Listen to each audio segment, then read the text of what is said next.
Isa din ba kayo sa mga plant parents na namamatayan ng halaman ngayong tag-init? Paano nga ba natin may iwasan to?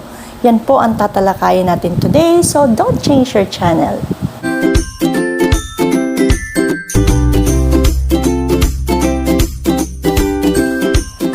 Hi mga besh! Kamusta po kayo? Welcome back sa aking channel. Sa mga bago po sa channel ko, I'm Awi at kung mahilig kayo sa halaman at mga pampaswerte, please subscribe sa aking channel and hit nyo na rin po yung notification bell para lagi kayong updated sa mga bidyong ina-upload ko. Ngayon nga po ay umaabot na sa 46 degrees Celsius ang heat index na nararamdaman natin. Grabe ang sobrang init at talagang pagpapawisan ka. Kailangan mo talagang uminom na maraming tubig. At ayon sa Pag-asa, mas tataas pa po yung heat index na mararamdaman natin next month. Baka nga daw po umabot to ng 52 degrees Celsius.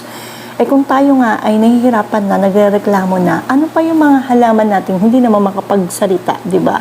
So ano yung mga bawal gawin ngayong tag-init para maiwasan natin mamatay o mamatayan ng mga halaman? Ang una pong bawal gawin sa ating mga halaman ngayong tag-init ay itong pagdidilig. So bawal na bawal magdilig kapag tirik ang araw. Siyempre, kapag tirik ang araw, di ba, nakatutok yung sikat ng araw sa mga halaman natin, tapos basa yung dahon. So, may tendency talaga masunog at unti-unting manghina at mamatay. So, pwede yun, makaka-apekto yun sa growth ng ating mga halaman. Isa din po yan sa rason kung bakit namatay. Marami akong namatay na halaman kasi nga, yung tinitrain ko noon, nahuli ko, na tirik ang araw, dinidiligan niya yung mga halaman. Akala niya siguro, napipreskohan yung halaman sa tirik ang araw, no? Pero hindi niya alam, mas nakakasama ito dun sa ating mga plants kasi nasusunog po yung kanilang dahon, di ba? Nakababad ba naman sa araw? Kung kayo nga siguro basa, ano ba mafe-feel nyo pag nakababad kayo sa araw, di ba? So, wag na wag kayong magdidilig kapag tirik ang araw. Alas 11 pa po yun yung nakita kong nahuli kong nagdidilig noon yung dati namin kasama. So, talagang mamamatay yung mga halaman ko talaga.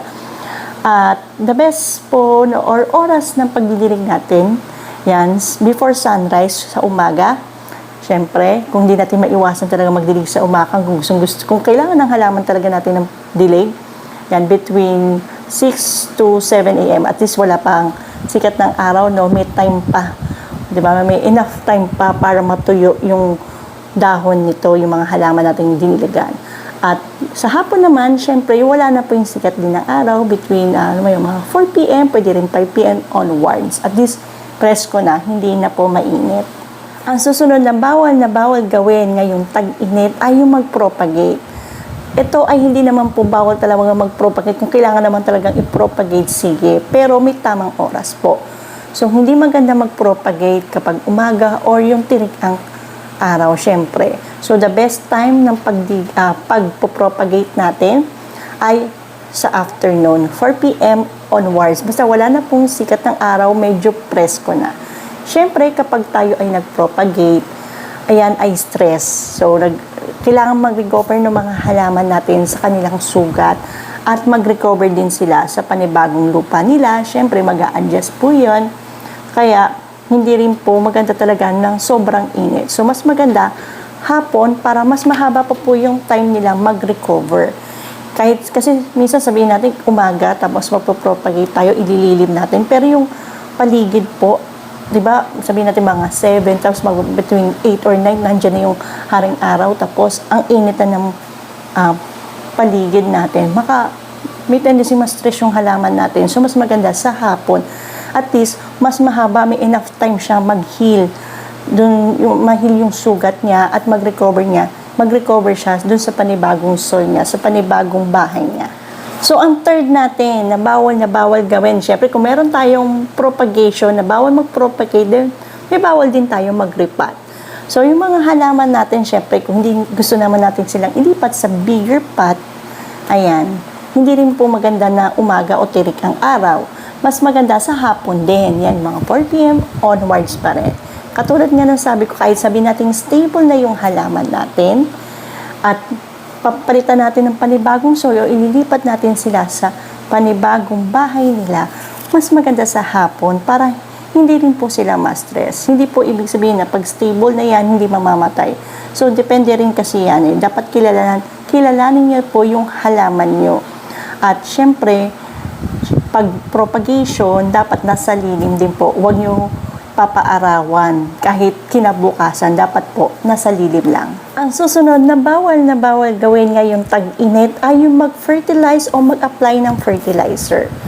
Siyempre, alam naman natin, tayo mga plant parent, gusto natin maging malusog at lumaking talagang blooming at talagang malago yung mga halaman natin. Gusto natin minsan malalaki pa yung mga dahon. Pero minsan, nakakasama yung paglalagay natin ng fertilizer, lalo na kung maling oras o maling timing. So, dapat alamin po natin kung kailan tayo dapat mag-fertilize ng mga halaman natin. Ano yung tumutunog?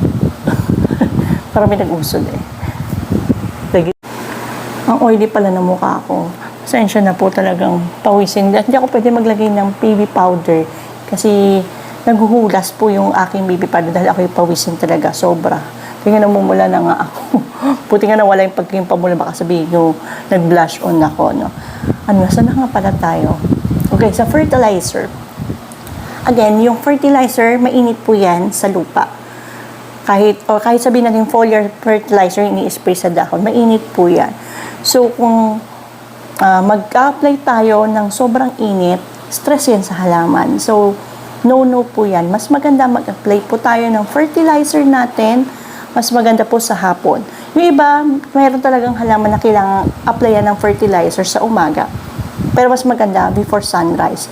Yung mas mahabang time, at least 2 hours para po ma-absorb yung nutrients na binigay o nilagay natin sa halaman natin at matuyo din kasi ang hirap din pag in-applyan natin ng fertilizer ng sobrang init tapos mamaya parang ilang 30 minutes lang sisikat na yung araw, baka instead makaganda dun sa halaman yung in-applyan natin, masunog at unti-unti silang mamatay, madedo agad. So mas maganda evening na actually pwede rin evening pero mas maganda 4 p.m. onwards yung mayroong pang konting liwanag kasi syempre sa paggawa po ng food ng ating mga halaman, minsan kailangan din ng light, At maganda rin yun sa pag-absorb din ng fertilizer, makakatulong din po yun. So, mas maganda po yung hindi na po mainit yung panahon natin. So, 4 p.m. onwards, any kind of fertilizer po, yung pwede natin i-apply, basta wag po sa tirik ng sikat ng susunod na bawal gawin ngayong tag-init, ay ito, magugulat kayo. Kasi, ito ay madalas po makikita sa mga garden shop. Bawal gumamit ng black pot or dark pots. Dali lang, pause lang tayo. Talaga hindi ko kaya yung init. Kahit malakas na yung ventilador ko, grabe yung pagpapawis ko. Excuse me. Ayun nga, katulad ng sabi ko kanina about the pots, hindi pwedeng maganda. Hindi naman pwede. Pwede naman po kung wala kayong choice. Pero, make sure lang po, yung pots na gagamitin natin, or kung may black pots kayo na may halaman kayo nakalagay sa black pots, make sure na hindi naaarawan, lalo na kung outdoor to. Kasi, mga dark pots po, conductor ng heat yan. So, mas madali po silang maka-absorb ng heat. Siyempre, pag madali maka-absorb ng heat yung ating mga paso, mas madaling matuyo yung lupa natin at pwede rin po ma-stress yung ugat ng mga halaman natin. So, kung hindi nyo po may iwasan at talaga may mga black pots kayo, kasi di ba mayroon tayo minsan kulay na preferred pots at puro black, mas maganda po, ilagay nyo po to sa lili. Huwag po dun sa talagang nasisikatan ng araw.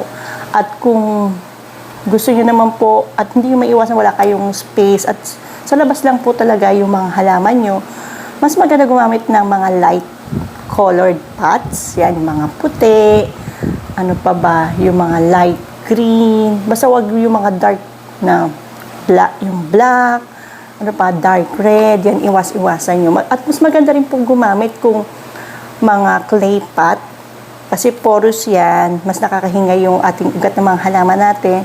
At mas maganda kung clay pot, wag yung pinturado.